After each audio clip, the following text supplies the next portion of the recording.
napag-usapan natin ang patungkol sa laban nitong sila Carrion, Midley, Obera, Geld, Rangga at Gupta, kung saan iilan lang sa mga ito ang nakakadetect ng napakalakas na enemy na naglulurk in the shadows. Pero bago natin simulan itong video na ito, ay i-roll muna natin ang intro. Hello everyone and welcome to my channel, ang inyong source ng Tagalog na Tansura Contents. Sa channel na ito ay pinag-uusapan natin ang mga nangyayari sa may Tansura universe. So without further ado, let's get into the video.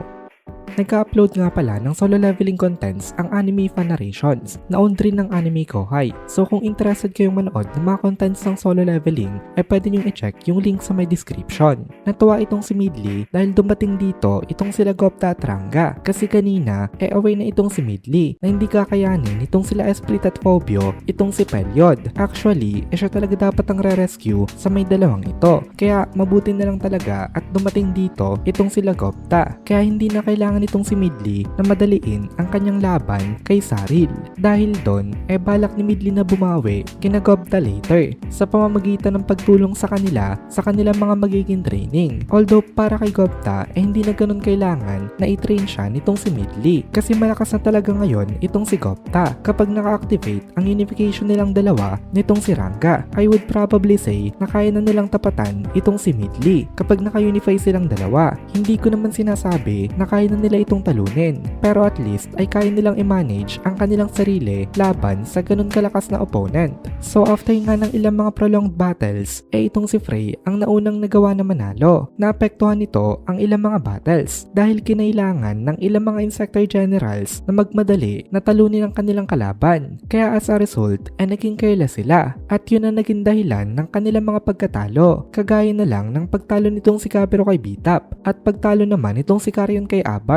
Nung lumalaban pa itong sila Frey at Carrion nakafocus lang sila entirely sa kanilang kalaban, kaya hindi sila aware sa overwhelming presence na naglulurk nga in the shadows. Pero ngayon natapos na mga laban nila nadedetect na rin nila ito. Naisip dito nitong si Midley na marami pa daw kakainin na bigas itong dalawa nila Carrion at Frey para makarating sila sa may level na sparring partner nitong si Milim Sama, kasi hindi pa daw masyado nagpe-pay attention itong dalawang ito sa kanilang mga surroundings. Later lang nila napansin ang eerie feeling na galing nga doon sa may lurking individual after nila makipaglaban. Medyo harsh itong evaluation nitong si Midley sa may dalawang to, pero nagsasabi siya ng totoo. Ngayon, focus muna tayo sa may laban nitong si Midley at Saril. Since hindi nga makafocus itong si Midley dito, parang na-offend itong si Saril sa kanya. Sabi ni Saril, ang lakas daw ng loob nitong si Midley na paglaruan siya. Pagsisisihin niya daw ito nang dahil dito. Ito daw ang pinaka last resort na move niya. Nag-berserk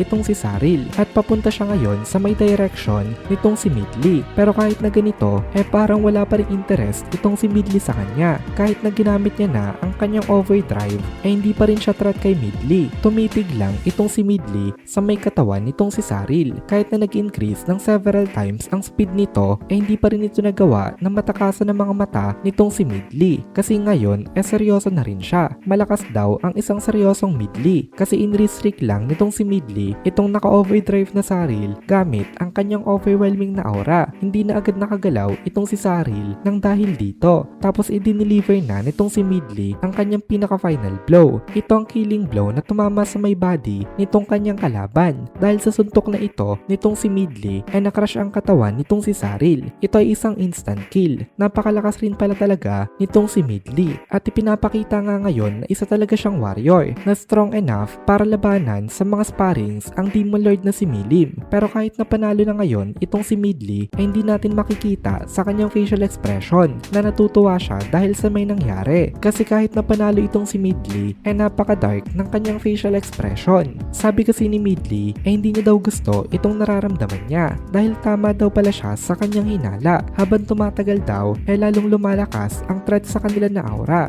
Then tumingala itong si Midley sa may langit at napansin niya na dumidilim na itong mga ulap dito. Lalo siyang kinabahan dahil na-realize niya na mali pala ang ginawa niyang pagpatay kay Saril. Ngayon hindi lang itong si Maidli ang nakaramdam ng malaking pagbabago. Pati itong si Obera, nakaramdam din siya ng matinding sense of urgency. Hindi daw alam nitong si Obera kung ano talaga nangyayari kasi wala naman daw nagbago sa pressure ng kalaban sa kanila simula pa nung nag-start ang kanilang mga battles. Ganun pa rin naman daw ang kanilang battlefield. Ang katapat pa rin nitong si Obera ngayon ay itong si Tishorn. Itong si Tishorn ay isang insectile na kayang hiwain ang kahit na ano sa pamamagitan ng pagbavibrate ng kanyang alienium na exoskeleton. Katulad nitong si Maidli ay hindi agad tinatapos nitong si Obera itong kalaban niya dahil meron din siyang nararamdaman na hindi maganda patungkol sa kanilang battlefield. Marami nang namatay sa may battlefield na ito at ang damage sa kanyang mga kasama ay na-minimize. Ito ay dahil nga sa mga ginagamit nila na mga healing potions at mga restorative medicines. Ang mga nai-injured sa kanila